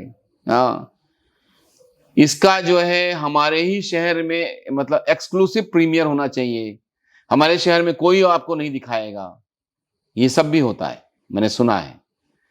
और फीस होती है, फॉर्म होता है। हम लोगों ने इन सब को तोड़ा और कई बार ऐसा हुआ है कि 11th आवर में कोई फिल्म आई है, फेस्टिवल शुरू हो गया है और पूरा टाइट है शेड्यूल, तो शेड्यूल में जगह बनाई गई, उसको डाला गया, दिखाया गया। शायद इस वजह से प्रतिरोध का सिनेमा ने उत्तर भारत में, खास तौर पे उत्तर प्रदेश में, उसने शायद एक काम किया, क्या ये तो मैं क्लेम नहीं करूंगा और मैं कोई होता भी नहीं हूं अपने जिस अभियान से मैं जुड़ा हूं उसके बारे में मैं खुद क्लेम करूं, लेकिन ये हुआ कि हमने मेन स्ट्रीम सिनेमा के अलावा भी कोई सिनेमा होता है, ये समझ लोगों के बीच में डाली। इतना सा हमने एक काम किया। ये हमने, अगर आप पूछें कि हमारा क्या सांस्कृतिक योगदान है, इतना से योगदान है, नमक भर का, मतलब दाल में जितना नमक डालते हैं उससे भी कम का है, या मान लीजिए कि खीर में केसर डालते हैं वैसा है। और शायद इसी वजह से जिस भी फिल्म मेकर को हमने बुलाया, ये शायद किसी छोटे फिल्म फेस्टिवल के लिए या किसी बड़े फिल्म फेस्टिवल के लिए भी ये उपलब्धि की बात होगी कि डॉक्यूमेंट्री सिनेमा के लगभग सारे इंपॉर्टेंट नाम, चाहे वो आनंद पटवर्धन हो, चाहे वो संजय काक हो, चाहे वो राहुल रॉय हो, चाहे वो सबा दीवान हो, चाहे पारोमिता वोरा हो, अजय भारद्वाज हो, अनुपमा श्रीनिवासन, उमा चक्रवर्ती जैसे सीनियर लोग, और सोशल साइंटिस्ट अरुंधति रॉय हो, आनंद तेलतुंबड़े हो, ये सब लोग आए। केरल से शाजी एन करुण आए, बॉम्बे से सईद मिर्जा और कुंदन शाह आए, बेंगलोर से 3 बार गिरीश कसरवल्ली आए, 3 बार आए वो। एक बार गोरखपुर आए सबसे पहले, पटना गए और इलाहाबाद गए। इलाहाबाद में वो लखनऊ तक आए फ्लाइट से, और फ्लाइट से फिर वो टैक्सी से गए इलाहाबाद। और उन्होंने जो इलाहाबाद में भाषण दिया है वो उन्होंने प्रतिरोध के सिनेमा को व्याख्यायित किया है। मतलब प्रतिरोध के सिनेमा के बारे में एक हमारे देश का इतना बड़ा फिल्मकार, और अब तो उनसे संपर्क बहुत कम है, उनकी उम्र भी हो गई है, और मैं उस मामले में संपर्क बनाने में थोड़ा सा आलसी आदमी हूं, संपर्क को मेंटेन करने में। बीच के दिनों में जब भी साउथ में कोई बड़ा आदमी, सिनेमा का आदमी मरता था, तो वो मेरे पास मैसेज भेजते थे कि ये आप नॉर्थ इंडिया में लोगों को बता दें। इस तरह का उन्होंने सम्मान दिया। बहुत सारे लोगों ने रंजन पालित जैसे बड़े कैमरा पर्सन, उन्होंने फिल्म बनाई, क्या फिल्म बनाई, एक डायरी करके कोई फिल्म बनाई अपनी। उन्होंने कहा अपने एडिटर से, तरुण से, कि मैं चाहूंगा कि मेरी फिल्म गोरखपुर फिल्म फेस्टिवल में रिलीज हो, प्रीमियर हो उसका। बहुत सारे लोगों ने अपनी फिल्म, संजय काक की फिल्म, नकुल साहनी की फिल्म, नितिन पमनानी की फिल्म, जिसको बाद में गोल्डन कॉन्च मिला मुंबई इंटरनेशनल फिल्म फेस्टिवल का सबसे बड़ा अवार्ड, वो गोरखपुर फिल्म फेस्टिवल में प्रीमियर हुई। बहुत सारी फिल्में गोरखपुर फिल्म फेस्टिवल में प्रीमियर हुई और बहुत सारे लोगों ने, अरुंधति रॉय हमारे 10वें फिल्म फेस्टिवल में 5 दिन के लिए आई और ऐसे सोफे पे पालथी मार के फिल्म देखती थी, कोई नखरा नहीं, बड़े बड़े लोगों ने। और बहुत लोगों ने कॉपरेट किया।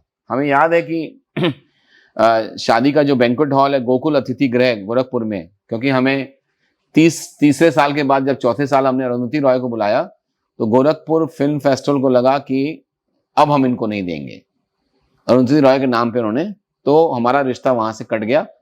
हमें कैंपस छोड़ के, कैंपस में रहने पे हमें सहज रूप से स्टूडेंट मिलते थे, तो हम गोकुल अतिथि गृह में आए। तो गोकुल अतिथि गृह में वो शादी का बैंक्वेट हॉल है। अब हमारा फेस्टिवल मान लीजिए 13, 14, 15 तारीख को होने वाला है, 18 तारीख को कोई शादी है, 16 तारीख को, तो मसाले कुटते रहते थे। इमाम दस्तक में मसाले कुटने की आवाज आ रही है, तो कुंदन शाह ने कहा, कुंदन शाह बड़े मजेदार आदमी है, अरे भाई यार संजय, ऐसा है कि भाई थोड़ा साउंड का कुछ करो, सिनेमा तो बहुत बढ़िया है। हाँ, और उन्हीं कुंदन शाह ने कहा कि I understood that it is not a film festival, it is something else. मतलब जो सबसे बड़ा रिमार्क है वो कुंदन शाह का है, जिसमें वो कहते हैं कि it is not a film festival, it is something else.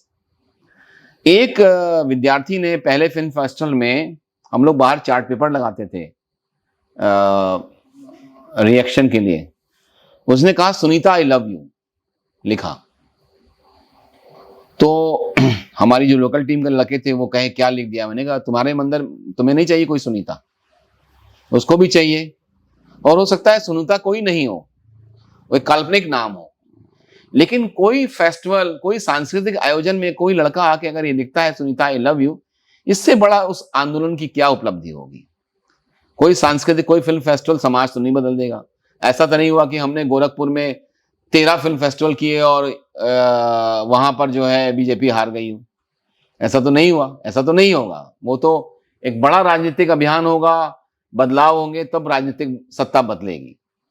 लेकिन एक हमारे मित्र थे आरिफ अजीज लेनिन साहब, जो हैं वो स्कूल में पीटी इंस्ट्रक्टर थे और वो पीडब्ल्यूए और इप्टा से जुड़े हुए थे, नाटकों के बड़े वो थे, एक्टिविस्ट थे। तो गोकुल अतिथि गृह में पर्दे नहीं थे पहले, बड़ी बड़ी खिड़कियां थी, रोशनी आती थी। अब सिनेमा दिखाएं तो अंधेरा करना जरूरी है। अच्छा, मेरा हमेशा ये था कि यार जो भी संसाधन है हम उसमें बेस्ट प्रोजेक्शन करेंगे। मतलब जैसे हम लोगों ने पहले फिल्म फेस्टिवल में फिल्म दिखाई, तो हमारे पास लैपटॉप नहीं था, लैपटॉप के भी पैसे नहीं थे कि हम उससे स्क्रीनिंग करें, तो डीवीडी होती थी, एक डीवीडी की 2 डीवीडी। हम अकीरा कुरोसावा की फिल्म दिखा रहे हैं, रशोमन अटक गई, खट से उसको निकाला और डीवीडी प्लेयर होता, दूसरी डीवीडी लगाई, वो वहां से ले लेगी। ऐसे ऐसे भी जुगाड़ किए। तो लेनिन साहब ने क्या किया, लेनिन साहब 70 ब्लैक बोर्ड ले आए। देखा कि इस बार गोकुल अतिथि गृह में, क्योंकि मैं एक दिन पहले पहुंच जाता था आमतौर पे, 1 दिन या 2 दिन पहले, तो मैं तैयारियों में भी शामिल रहता था, मजा भी आता था। सब यंग लड़के लड़कियां, लड़के ज्यादा, लड़कियां तो गोरखपुर में बहुत कम थी, सब जुड़ रहे हैं। तो देखा गोकुल अतिथि गृह को ब्लैक बोर्ड से ढका जा रहा है, सारे ब्लैक बोर्ड से सारे जो खिड़कियां थी उसको ब्लैक कर दिया गया, अंधेरा कर दिया गया। अगली बार गोकुल अतिथि गृह वो भी एजुकेट हुआ, उसने बड़े पर्दे लगा दिए। और आरिफ अजीज लेनिन को शायद उन्होंने कुंदन शाह की बात सुनी होगी या देखा होगा उन्होंने, तो वो उनके कबाड़ में बिकने वाले थे स्कूल के। उन्होंने प्रिंसिपल से अनुरोध किया कि सर ये ऐसा करिए, ये मुझे दे दीजिए, इसका सदुपयोग हो जाएगा। तो कहने का मतलब है कि जब आप उसको सही मायनों में पीपुल सेंट्रिक बनाते हैं, देखिए एक पीपुल सेंट्रिक कहना एक लफाजी है कि आप तो कह रहे हैं कि शानो शौकत से नहीं रहना चाहिए, और खुद आप आ रहे हैं एसयूवी में, विद्यार्थी आपका आ रहा है पैदल, तो कम से कम आप अपनी एसयूवी लेके तो नहीं आइए ना। एसयूवी से आप छोड़ दीजिए, अपने ड्राइवर से कहिए चले जाओ। लेकिन अगर आप खुद ही बड़ी गाड़ी में आएंगे या कोई भी इस तरह की चीजें करेंगे तो मुझे ये लगता है कि पीपल सेंट्रिक होना, उसने हमको बहुत सारी चीज़ें सिखाई। उसने हमें मतलब आज 17-18 साल के बाद मैं बहुत तरह की चीज़ों को सुनता हूँ, देखता हूँ, लोगों की बात को सुनता हूँ, मेरे अंदर बहुत धैर्य आ गया है। ये 2006 में नहीं था, मैं बहुत एरोगेंट था, बदतमीज़ भी था। तो मुझे लगता है कि ये मैंने इस प्रैक्टिस के तहत सीखा। अगर मैं भी किसी ऐसे फेस्टिवल का क्यूरेटर होता, जहाँ मुझे 3 लाख रुपए की फीस मिलती, जिसका 50 लाख का बजट होता, तो शायद मैं बहुत सारी फ़िल्मों को मैं मिस कर जाता। मतलब अगर हम अपने यात्रा का हासिल करें, तो हासिल ये है कि अ, लोगों ने लोगों को मज़ा आया, लोग एक नई दुनिया से परिचित हुए और फ़िल्मकारों को एक ऐसे दर्शक मिले, जो बहुत जेन्युइन सवाल करते थे। गोरखपुर में हम फेस्टिवल नहीं कर पा रहे हैं, राजनीतिक कारणों से। बहुत सारे लोग मिस करते हैं, क्योंकि धीरे-धीरे ऑडियंस जो है ग्रो भी करी। एक लड़का है, चंद्रभूषण अंकुर जी हैं, उनका बेटा है, वो टिस असम कैंपस में गया, तो मेरा एक पास फ़ोन आया उसका, बोला अंकल थैंक यू। मैंने क्या हो गया भाई? बोले अब यहाँ पर जो कुछ सिनेमा दिखाया जा रहा है, वो तो मैं सब देख चुका हूँ। तो अब मुझे लग रहा है कि जो पापा ले जाते थे और आप लोग जो दिखाते थे, तो वो गलत काम नहीं कर रहे थे। तो मुझे तो ये सब पहले से मालूम था, मुझे तो बड़ा फ़ायदा हो रहा है। मैंने कहा चलो भाई। तो क्या हुआ, वो जो उनका बेटा है, वो भी ग्रो किया। हमारी बेटी भी ग्रो करी। एक फेस्टिवल में मेरी बेटी और मनोज सिंह के बेटे, दोनों लोगों ने फेस्टिवल को सँभाला। क्योंकि ये लोग यंग हैं, इनको ज़्यादा टेक्नोलॉजी मालूम है। हमारी टीम कम थी, ये लोग तैयार हुए और बहुत सारी दोस्तियाँ बनी, कई शहरों में दोस्तियाँ बनी। तो ये एक मतलब ये एक बात का नटशेल है। अब इसमें बहुत सारी कहानियाँ हैं जो मुझे लिखनी भी हैं, याद भी हैं। एक बार मैं आईआईटी बॉम्बे गया था बच्चों के लिए वर्कशॉप करने, तो मुझे अच्छे गेस्ट हाउस, आईआईटी के गेस्ट हाउस में रहने को मिल गया था। मैंने लिखना शुरू किया था। मैंने पिछले साल ये फेलोशिप के लिए अप्लाई भी किया था। मैं वेट कर रहा हूँ कि कहीं से फेलोशिप मिले, तो मैं सारे काम रोक के लिखूँ। हमारे पास डॉक्यूमेंटेशन पूरा है। पहले फ़िल्म फेस्टिवल के समय मोबाइल-वोबाइल नहीं था। पहले फ़िल्म फेस्टिवल की चीज़ें कम हैं, लेकिन डॉक्यूमेंटेशन है। अभी हम अपने ब्रोशर्स की 3 किताब हम बनाने वाले हैं। बाकायदा रामजी तिवारी को काम दिया गया था, लेकिन फिर वो नहीं कर पाए, करने वाले हैं। बहुत सारी चीज़ें हैं।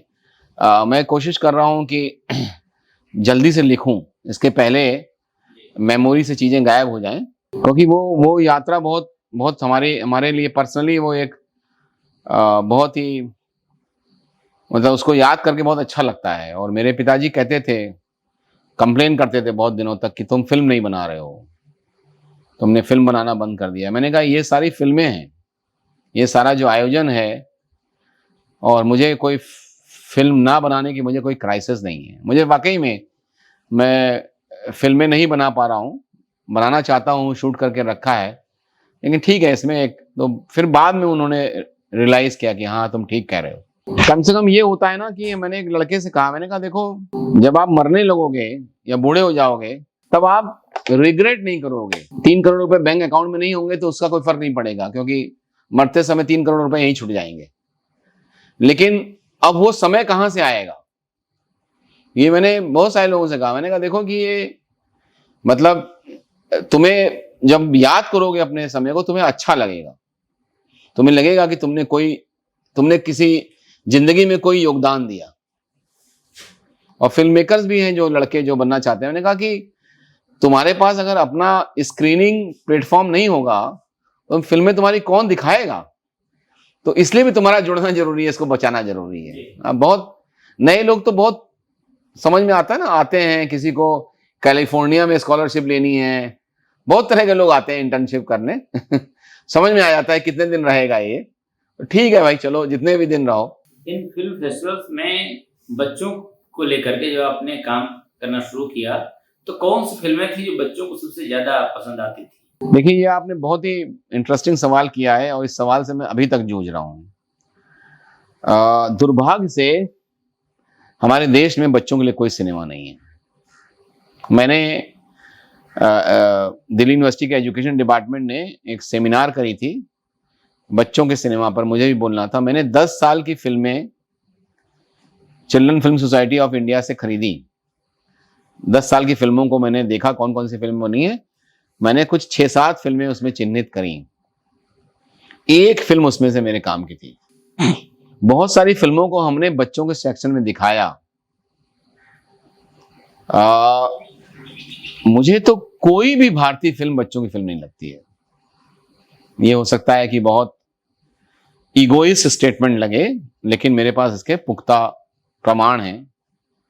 एक फिल्म है हॉलीवुड की, फर्दिनांद, जो फर्दिनांद नाम की स्पेनी कहानी है, जिसमें एक बैल है जिसको कि बैल नहीं बनना है। स्पेन में बैलों की लड़ाई होती है, बैल का बच्चा है, उसको फूलों से प्यार है, और एक सिचुएशन होती है जिसमें कि वो जाके रिंग में एक आदमी से लड़ रहा होता है और उसको वो छोड़ देता है, और उसके बगल में जो फूल होता है उसको उठाता है। वो एक फिल्म मुझे काम की लगी। ईरान की तमाम फिल्में, माजिद मजीदी जो फिल्में हैं, चाहे वो चिल्ड्रन ऑफ हेवन हो, चाहे वो कलर ऑफ पैराडाइज हो, वो बच्चों की फिल्में नहीं हैं। वो फिल्में, उसमें बच्चे मेटाफर हैं। इवन चिल्ड्रन ऑफ हेवन बच्चों की फिल्म नहीं है। सत्यजीत रे की एक फिल्म है गोपी गाइन बाघा माइन, वो बच्चों की फिल्म है। एक फिल्म सई प्रांजपे की है सिकंदर, वो बच्चों की फिल्म है। हमारे पास 10 बच्चों की फिल्में नहीं है, सच बात तो ये है। तो हमारे लिए ये एक बड़ा चैलेंज होता है। जैसे गट्टू को हम दिखाया हमने, गट्टू भी बच्चों की फिल्म नहीं है। एक फिल्म बनाई, रिदम जानवे नाम का फिल्म मेकर है, यंग फिल्म मेकर है उदयपुर का, कंचे और पोस्टकार्ड, वो भी बच्चों की फिल्म नहीं है। उसमें वो बेसिकली मिडिल क्लास कैसे बिहेव करता है, कितना वो पैटी है, उसमें फिल्म है।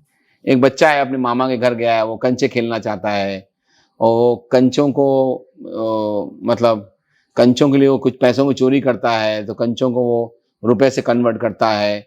चाइल्ड साइकोलॉजी की फिल्म है वो, बच्चों की फिल्म नहीं है। बच्चों की फिल्म क्या है, जो एक हॉलीवुड ने फिल्म बनाई, बड़ी सुंदर फिल्म, चिटी चिटी बैंग बैंग, बहुत सुंदर फिल्म है, वो बच्चों की फिल्म है। और ये जो फिल्म मैंने कहा आपसे, आपकी गोपी गाइन बाघा बाइन, वो एक बच्चों की फिल्म है। तो मेरे ख्याल से हमारी पूरी भारतीय भाषा में 10 फिल्में बच्चों की नहीं है। तो हमारे लिए बच्चों का क्यूरेशन करना बहुत मुश्किल होता है। तो हम लोग ने फिर क्या किया, बच्चों के सेशन में हमने वर्कशॉप्स रखी। जैसे कि अनुपमा श्रीनिवासन की माँ हैं, उनका नाम फर्स्ट नेम शायद गौरी श्रीनिवासन, वो आई, उन्होंने बच्चों को सोलर सिस्टम के बारे में बताया, और बड़ा उनके लिए भी रिवीलिंग था। मैंने उनसे पूछा कि कैसा लगा आपको, बोला it was a different experience, क्योंकि जो बच्चे थे वो बच्चे सब ऑर्फनेज के थे, तो वो सन साइन के बारे में बता रही थी। उन्होंने बच्चों से पूछा तुम्हारा बर्थडे कब है, किसी बच्चे को बर्थडे नहीं मालूम। ये उनके लिए एक अलग रियलाइजेशन था। बोले मैं बहुत जगह मैंने वर्कशॉप करी है, लेकिन गोरखपुर की जो वर्कशॉप है वो मेरे लिए एक अलग उसने दरवाजे खोले। तो फिर हम लोग ने कहानी सुनाने का सेशन किया। हाँ, फिल्म कोई एक फिल्म, अब जैसे फर्दिनांद मिल गई तो फर्दिनांद हमने हर जगह दिखाई, अब कितनी जगह दोबारा तो नहीं दिखाएंगे। तो ये एक दिक्कत है। मतलब नॉर्वे में सुनते हैं कि बच्चों की फिल्में हैं। एक बच्चों की फिल्म और है, उसका नाम है I am jumping over puddles again, ये चेक फिल्म है, जिसमें एक बच्चा घुड़सवार बनना चाहता है। तो ऐसे कुल मिला के खींचतान के एक फिल्म वो हायो मियाजाकी की है, किकीज डिलीवरी सर्विस, खींचतान के 10 फिल्में होंगी। हाँ, लेकिन अब जैसे किकीज डिलीवरी सर्विस है, वो हम जो ठेठ हिंदी पट्टी है, जहाँ अर्ध शहरी बच्चे हैं, वहां हम दिखा नहीं सकते, क्योंकि उनको अंग्रेजी पढ़ने की आदत नहीं है। इनफैक्ट जहाँ शहरी बच्चे हैं, जो अंग्रेजीदा या अंग्रेजी स्कूलों के बच्चे, माध्यम के बच्चे, वहां भी हम नहीं दिखा सकते, क्योंकि हमारे जो हॉल होते हैं वो प्रोफेशनल हॉल नहीं होते। अगर हम बड़े हॉल में पिक्चर दिखाएंगे तो सबटाइटल नहीं पढ़ा जाएगा। तो धीरे धीरे मुझे ये रियलाइज हुआ कि हमारी स्क्रीन छोटे स्पेस में होनी चाहिए। जब हम शुरू में फेस्टिवल करते थे तो ज़्यादा लोग आए इंपॉर्टेंट नहीं है, इंपॉर्टेंट है कि फिल्म की स्क्रीनिंग प्रॉपर हो, सबटाइटल पढ़े जाएं। इस सब को लेकर हम फिल्मकारों के बीच में हम लोग की वो भी चलते रहते हैं कंसल्टेशन कि कैसे सबटाइटल को लिखा जाए। ये सब लोग जो भी चीजें आती हैं फिल्मकार लोग मतलब जो एक चीज प्रदर्शन के लिए आती है उसके पहले लोग बड़ी मेहनत करते हैं जिसके बारे में लोगों को पता नहीं चलता। तो बच्चों वाला मामला ये है। इसी से जुड़ी हुई बात है कि आपने अलग अलग फेस्टिवल्स किए, तो कई फिल्में आप हर फेस्टिवल में दिखाते हैं। हाँ। तो इसके पीछे कुछ दर्शक तो वही होते हैं हर बार, जैसे कि मान लीजिए जगह बदल गई लेकिन कुछ आपके साथी होते हैं। तो कभी किसी ने इस तरह का कहा हो कि इन फिल्मों को रिपीट किया जाए, क्या इसके पीछे? ऐसी बात नहीं है। अब हम आजमगढ़ में दिखा रहे हैं और हम गोरखपुर में दिखा रहे हैं, एक फिल्म है तो एक बार तो दिखाई जाएगी ना फेस्टिवल में, क्योंकि समस्या ये है कि अच्छी फिल्में भी तो बहुत कम बनती है ना, तो हम फिल्म कहां से लाएंगे अच्छी? तो कोई अच्छी फिल्म सब जगह दिखाई जाएगी। और दूसरी बात है कि ऐसी कोई टीम नहीं है, ऐसा कोई साथी नहीं है। अब एक साथी के लिए हम उसको क्यों एंटरटेन करेंगे? वो बैठ के कुछ और काम करेगा। दूसरी बात है दोबारा फिल्म देख लेगा, तिबारा देख लेगा, उसमें कौन सा नुकसान हो जाएगा? ये नहीं होता है। ये कोशिश रहती है कि फेस्टिवल में जो हम फिल्म दिखा चुके हैं वो रिपीट ना हो। कई बार हम भूल जाते हैं तो फिर कोई याद दिलाता नहीं हम ये चौथे में हमने दिखाई थी, है ना? क्योंकि हम कई बार हम बहुत लेटेस्ट फिल्में नहीं दिखाते हैं। सिनेमा ऑफ रेजिस्टेंस का जो मॉडल है वो लेटेस्ट फिल्मों वाला मॉडल नहीं है कि हम लेटेस्ट दिखाते हैं, मतलब हम सबसे आगे हैं, ऐसा वाला मॉडल नहीं है। तो हम वो चलता रहता है क्यूरेशन। और पुरानी फिल्में, जैसे अभी हम उदयपुर फिल्म फेस्टिवल में एक पुरानी फिल्म है 1985 या 90 की, हुन हुंशी हुंशी लाल, वो दिखा रहे हैं क्योंकि हमें लगा वो हमने अभी तक दिखाई नहीं है और अभी इस समय के साथ ये मौजूद है। हम सोच रहे हैं कि हम ये वो मंजिल तो नहीं दिखाएं। वो भी पुरानी फिल्म है, सुधीर मिश्रा की पहली फिल्म है। तो ये रहता है उसमें, मतलब किसी एक टीम मेंबर की कोई पसंद नापसंद का मतलब नहीं है। इन सारे फिल्म फेस्टिवल्स में जो महिलाओं की भूमिका है, जैसे एक तो फिल्मों को बनाने में, उनको प्रदर्शित करने में, और आपके साथ इस अभियान में जुड़ने में, कैसे देखते हैं इसको कि क्या भूमिका वही है या कुछ बदलाव आया? बहुत ठहराव है। हमारे जो दोस्त हैं संजय मट्टू, तो वो बड़े सच्चे आलोचक हैं, वो बहुत सही बात कहते हैं। तो बोले यार जोशी करके मुझे संबोधित करते हैं, यार why there are no girls in your Gorakhpur film festival? तो मैंने कहा भाई वी आर ट्राइंग हार्ड, मतलब we are working for the 13 time हम फेस्टिवल कर रहे हैं। तो देखिए गोरखपुर में जैसे हम लोगों ने बहुत कोशिश करी, लेकिन गोरखपुर की ऐसी सामाजिक संरचना है कि लड़की फेस्टिवल में तो आएगी लेकिन वो हमारी टीम का हिस्सा नहीं होगी। जैसे अगर हम कलकत्ता में फेस्टिवल कर रहे हैं या उदयपुर में भी कर रहे हैं, तो अगर हम शाम को बियर पी रहे हैं तो हो सकता है लड़की भी बियर पिए, एक सामान्य बात होगी। गोरखपुर में वो आएगी ही नहीं, मैक्सिमम वो फिल्म देखने आएगी और चली जाएगी, ये भी बहुत बड़ी बात है। तो दूसरा था कि जब हमारी सेंट्रल टीम में महिलाएं जुड़ी तब हमने क्यूरेशन में इस बात का ध्यान दिया और महिलाओं ने इंसिस्ट किया। हमारी दोस्त हैं फातिमा निजारुद्दीन, वो जामिया मिलिया से उन्होंने मास कम्युनिकेशन किया, फिर उन्होंने ब्रिटेन से पीएचडी करी और जामिया मिलिया में पढ़ाई। तो फातिमा के आने के बाद थोड़ा बदला। 2016 में मेरा उनसे परिचय हुआ, हमने उनकी एक फिल्म दिखाई, फिर वो जुड़ी, अभी हमारी वो सेंट्रल टीम में है। फातिमा बहुत इंसिस्ट करती है, कहती है कि देखिए संजय जी, और जो आपकी बात है ना उसको फातिमा ने बहुत अच्छे तरीके से पकड़ा है, मैं उन्हीं को अभी कोट करूंगा।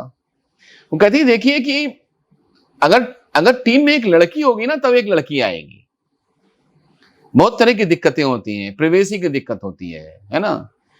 एक कमरे में 3 लड़के रह लेंगे, लेकिन एक कमरे में 3 लड़के और 2 लड़के और 1 लड़की नहीं रहेगी, रहना भी नहीं चाहिए, ठीक भी नहीं है, आपके संगठन के लिए भी ठीक नहीं है। हाँ, और आप अनुशासित भी होंगे।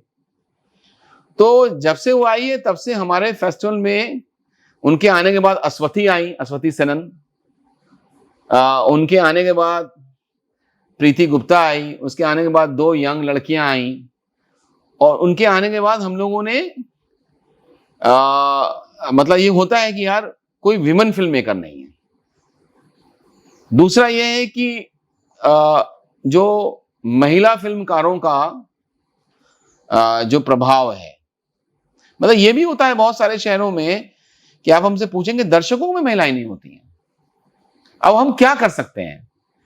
हम बिना फंडिंग लिए फेस्टिवल कर रहे हैं, हम पैम्फलेट बना रहे हैं, हम पोस्टर, हमने बड़े बड़े पोस्टर बनाए, हम प्रेस कॉन्फ्रेंस कर रहे हैं, हम ब्लॉग चला रहे हैं, हम आपको कह रहे हैं। अब आप अपनी महिला को लेकर नहीं आ रहे हैं तो हम उसमें क्या कर सकते हैं? हम वहां कैसे हस्तक्षेप करें, है ना? तो ये तो होगा कि अगर उस इलाके में कुछ नारीवादी आंदोलन प्रमुख होगा, सांस्कृतिक आंदोलन प्रमुख होगा, तो हमारे फेस्टिवल में भी महिलाएं आएंगी, हमारी टीम में भी आएंगी। दूसरा जो आपका सवाल है कि महिला फिल्मकारों के बारे में, उसके बारे में ये मेरा कहना है, जो मेरा पूरा लेख ही है जो वायर में छपा है, उसके पहले वो आधी जमीन में छपा था, जो पटना से एक महिलाओं की पत्रिका है, कि देखिए जब से टेलीविजन का फॉर्मेट बदला फिल्म का, और सिनेमा की जब से पढ़ाई हुई, मास कम्युनिकेशन की पढ़ाई हुई, मास कम्युनिकेशन पढ़ाई में सिनेमा हमेशा एक हिस्सा होता है, कहीं फिल्म एप्रिसिएशन होगा, कहीं फिल्म प्रोडक्शन होगा, तो लड़कियों को अवसर मिला।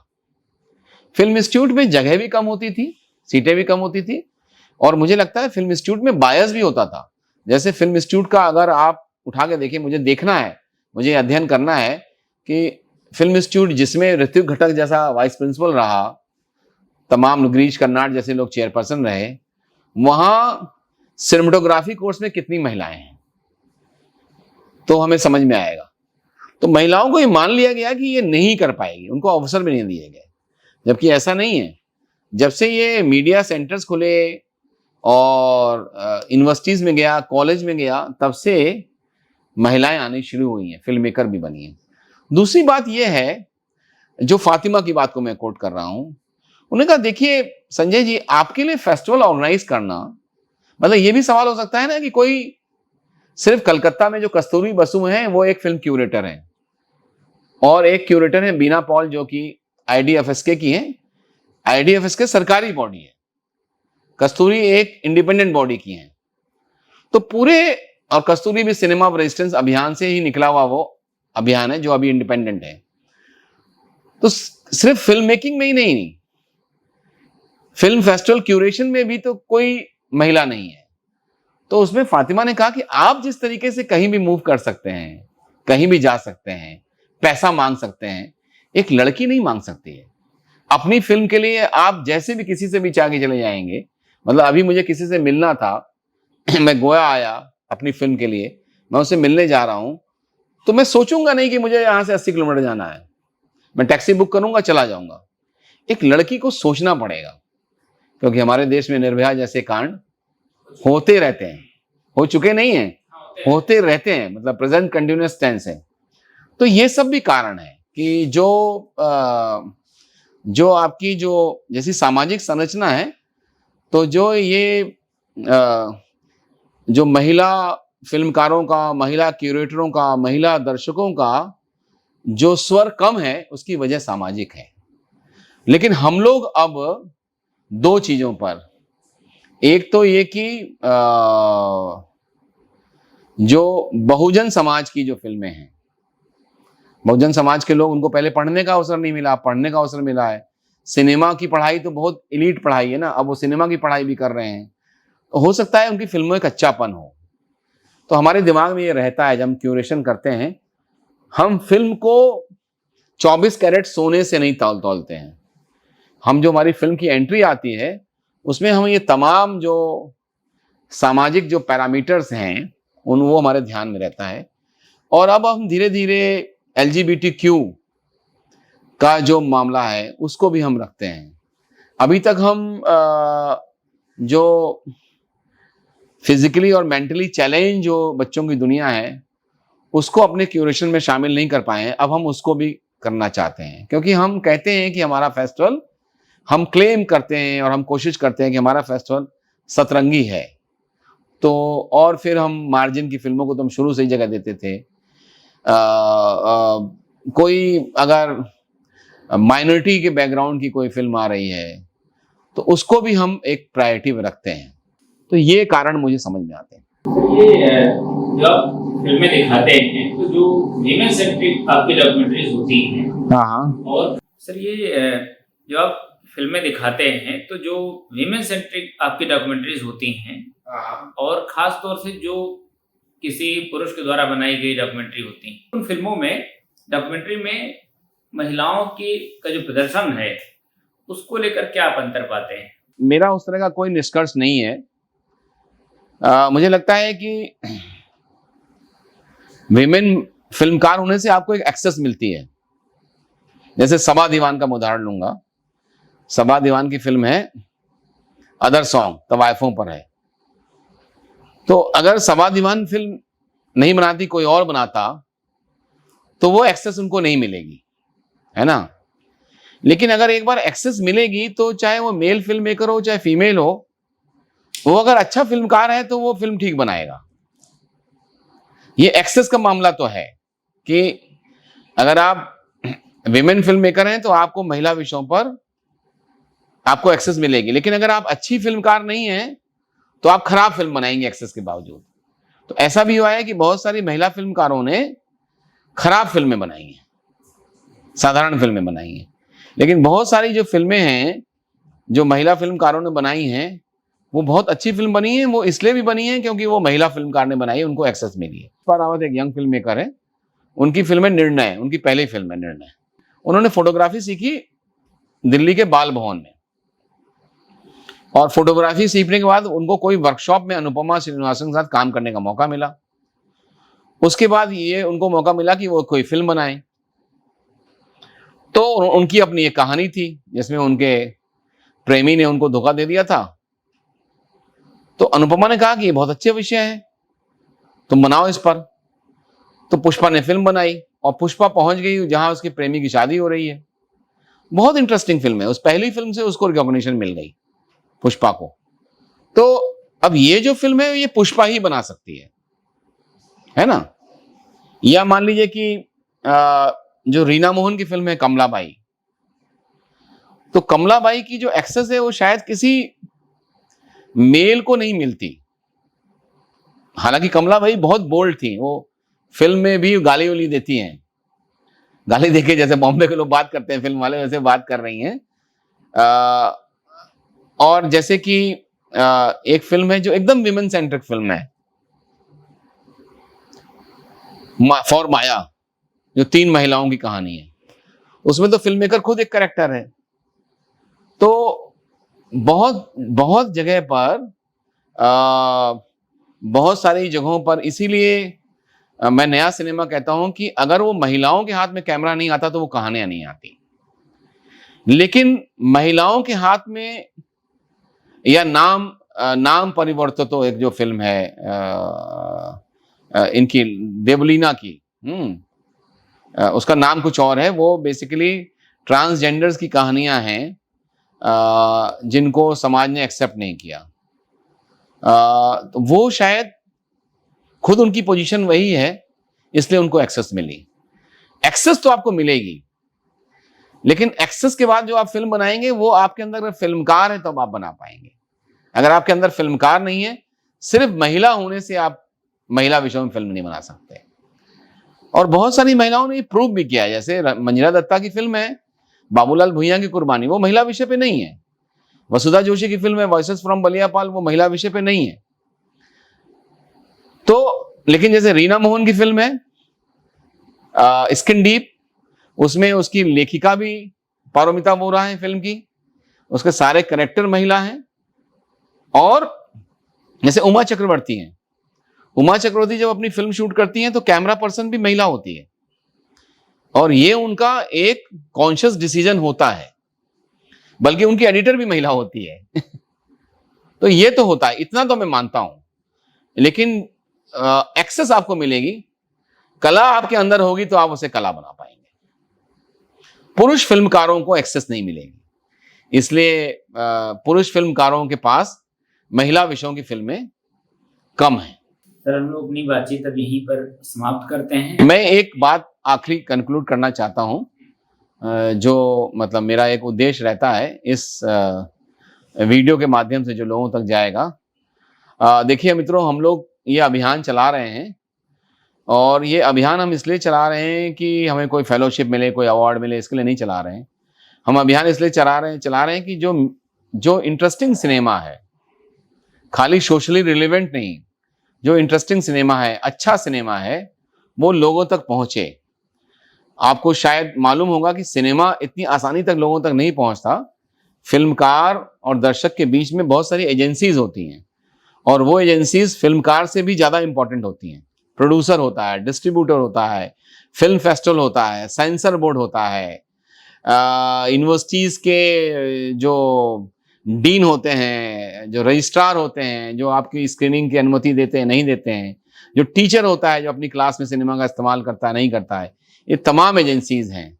तो हम लोग कोशिश कर रहे हैं कि आप सिनेमा देखें।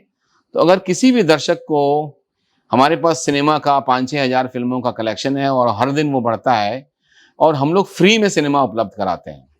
लेकिन हम सिनेमा आपको तभी उपलब्ध कराते हैं जब आप गारंटी करेंगे कि आप उसको सिर्फ अपने पर्सनल प्लेजर के लिए इस्तेमाल नहीं करेंगे। आप कोई स्क्रीनिंग करेंगे, कमिट करेंगे, हमें उसका कोई सर्टिफिकेट नहीं चाहिए। तो अगर आप पब्लिक स्क्रीनिंग करने का वायदा करते हैं तो हम आपको सिनेमा देंगे। आजकल इंटरनेट पर वी ट्रांसफ़र की सुविधा है, सेंड ट्रांसफ़र की सुविधा है। हम एक बार में 2-2 जीबी की फिल्में आपको ट्रांसफ़र कर सकते हैं। आपको फिजिकली मिलने की ज़रूरत नहीं है और हम सिर्फ ये उम्मीद करेंगे कि अगर आपको हमारी भेजी हुई फिल्में अच्छी लगती हैं, आपको अगर मज़ा आता है, आपके साथियों को मज़ा आता है, तो तब आप हमारे अभियान की मदद करें। क्योंकि हमारा अभियान पूरी तरीके से लोगों के सहयोग से चलता है। आप हमारी मदद कई रूपों में कर सकते हैं। आप हमें मनी ट्रांसफ़र कर सकते हैं, आप हमें पेन ड्राइव दे सकते हैं, क्योंकि हम बहुत सारे लोगों को पेन ड्राइव भी देते हैं जिनके पास पेन ड्राइव के पैसे नहीं हैं। आप हमें हार्ड डिस्क दे सकते हैं, आप हमें हार्ड डिस्क देंगे तो हम अपनी फ़िल्मों को, उनकी और कॉपी बना के रख सकेंगे, नई फ़िल्मों को रख सकेंगे।